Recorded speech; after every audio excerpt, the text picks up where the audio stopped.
very pleasant and sunny day in Dubai. This is Arvind Vishwanathan presenting the economic breakdown.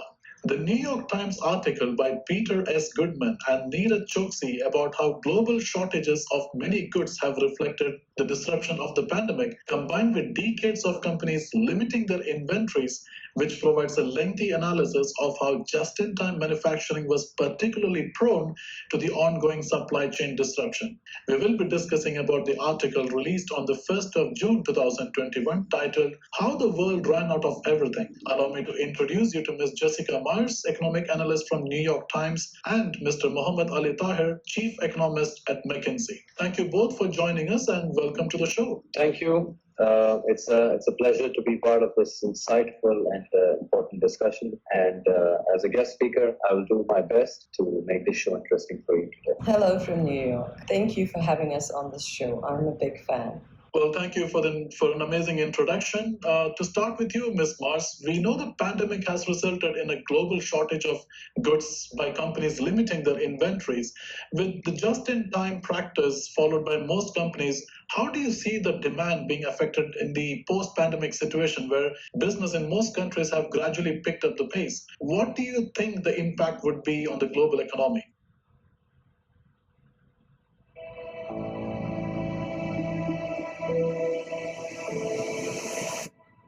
Thank you, Arvind. Off the bat, I'd like to say I don't agree with just-in-time manufacturing being responsible for the shortages mentioned in this article. The economy is run by people, and COVID-19 is spread by people. Just-in-time manufacturing is not the antagonist, nor is a globalization of supply chains. Both of these practices keep prices low for the consumer, and on the demand side, we buy more when the prices are low, right? We have a global health crisis combined with an economic crisis, and we will discuss on high level the shocks, the impact to the economy, and the graphs.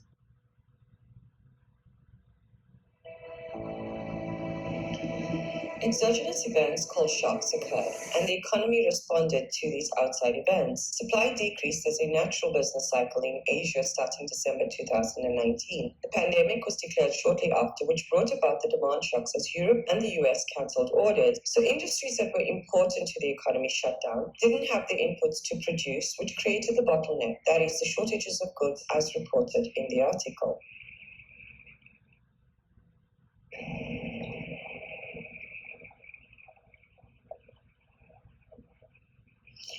How was the economy impacted? On the supply side, we see some industries unable to work as they were deemed non-essential, like the auto industry. Then labor was impacted. If people can't work remotely, they can't work. So they lost their jobs. On the demand side, we found that some industries were open, but people changed their consumption preferences. Supply networks shut down while demand for luxury goods like cars declined during the pandemic.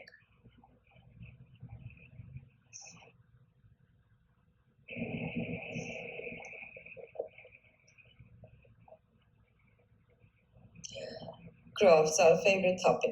The next two graphs are the tools used by economists and everyone else to see the results of a change in a market. We shall focus on the auto industry. Looking at the demand curve on the graph, which represents the buyers in our market system. If the prices of cars go up, buyers buy less. They may buy bikes, use public transport, or rent a car. A law of demand. When price goes up, people buy less, and when price comes down, people buy more. So the graph is shown as a downward sloping curve. On the supply curve, if prices go up, suppliers will want more profit, so they produce more. And if prices decrease, there is no incentive for the supplier to produce more. This is the law of supply and is shown as an upward sloping curve. If supply exceeds demand, this mismatch is called a surplus. And if demand for cars exceeds supply, this causes shortages in the market.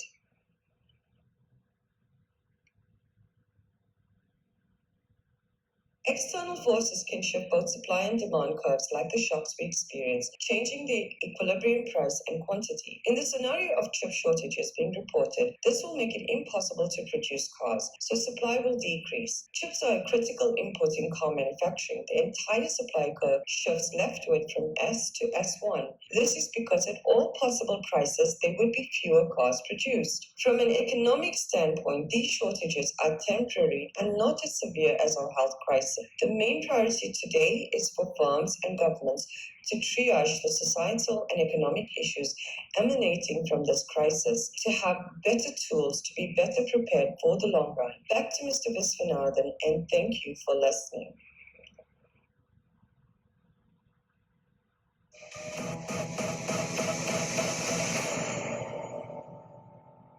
Well, thank you, Ms. Mars, for sharing a very insightful information.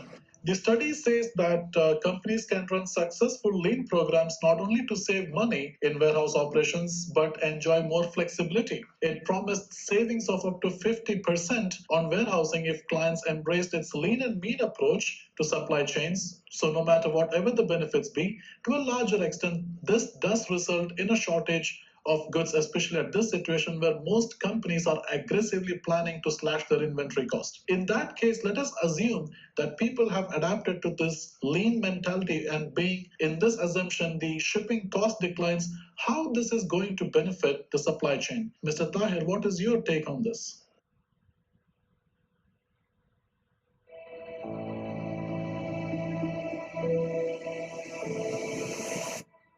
Thank you. There is no doubt that the COVID pandemic has forced entire industries to rethink their global supply chain models, especially who have high dependency on China for fulfilling their needs for raw materials or for finished goods. So, for a better future, I think companies will face pressure, for example, in increasing domestic production that will eventually decrease unemployment rates, which will further reduce their dependency on riskier resources so that the just-in-time alternatives can be formed. So now, as the title states, how the world ran out of everything.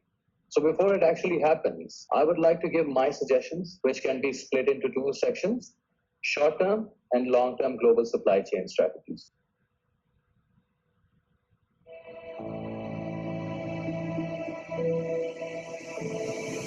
Now, the best way to deal with demand fluctuations and supply delays is to hold safety inventory. For instance, if we look at Toyota, who's the largest manufacturer of vehicles, came up with this idea of JIT manufacturing and now has a safety net of 3 to 6 months on the chipset inventory on hand. So, for example, US automakers or other impacted industries should incorporate this step into their supply chain network. So, centralizing the safety inventory in various locations is the key. Further to this, companies will need to start thinking about backup suppliers. Depending on their product or service that they're offering. So research shows that having suppliers in different geographical locations provides a substantial advantage. Perhaps most of the advantage is when at least one of them is near to the market. So this way, firms can quickly react to the supply and demand fluctuation. Now moving on, firms must monitor the information and material flows in their supply networks. This can only be achieved with regular monitoring of the entire supply chain for both upstream and downstream supplies. Further on, as you can see, new technologies will soon allow companies to lower their costs. So promoting innovation through automation is important. As firms relocate the parts of their supply chain, some might ask their suppliers to move with them or bring back in-house production. Either way, transplanting a production line is an opportunity to make major improvements. Additionally, companies can have unpredictable supply chains. Now, in this scenario, they negotiate the option to increase capacity with a different supplier so that if something goes wrong at one end, you can immediately start working on the other end. But of course, firms have to pay an extra amount for this capacity. And finally, firms should create multiple supply shock models to stay prepared in order to stress test their supply chains. That brings me to an end of my recommendations, and I wish you all a safe journey through these challenging times. Over to you, Mr. Irwin.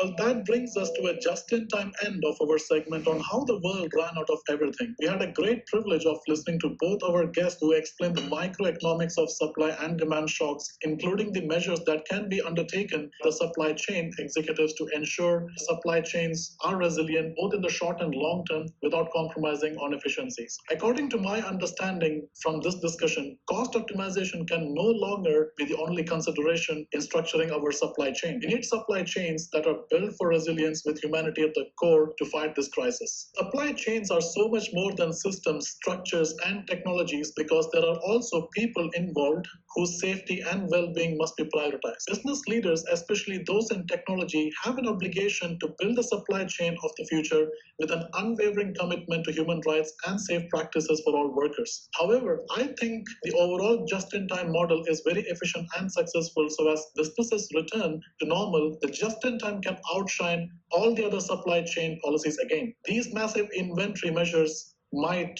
backfire. So now we have two concerns. Could COVID-19 be the black swan event that finally forces many companies and entire industries to rethink and transform their global supply chain model? The second concern is our viewers would be more interested to know what the cost will be for resiliency as price levels will go up and if they will be prepared to pay for this after the pandemic. We shall leave this for another segment in the future. We thank our guests and our viewers for joining us for the show. Goodbye and stay safe. Goodbye, everyone.